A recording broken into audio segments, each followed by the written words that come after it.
యేసుక్రీస్తు ప్రభు నా బ్రతుకులో జోక్యం చేసుకోకముందు నా ఫ్యామిలీ కూడా నాకు పేరు పెట్టింది, నా కుటుంబం కూడా. ఆ పేరేందో తెలుసా? దరిద్రుడు. దరిద్రుడు. నా ఫ్యామిలీ నాకు ఇచ్చిన పేరు దరిద్రుడు. దరిద్రుడు. వాళ్ళంతా ఇక్కడే ఉన్నారు, నేను అబద్ధం చెప్పట్లా. మాకు ఇచ్చిన పేరు దరిద్రులు, దౌర్భాగ్యులు.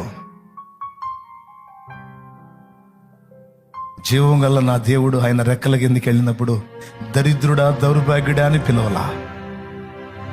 ఏమని పిలిచాడో తెలుసా? అరే, సమాధానమే లేని బ్రతుకు బ్రతుకుతున్నవాడా, సమాధానమే లేని జీవితం జీవిస్తున్నవాడా, ఇదిగో నేను నీకు క్రొత్త పేరు ఇస్తున్నా. నా పేరుకి ఏంటది అర్థం తెలుసా?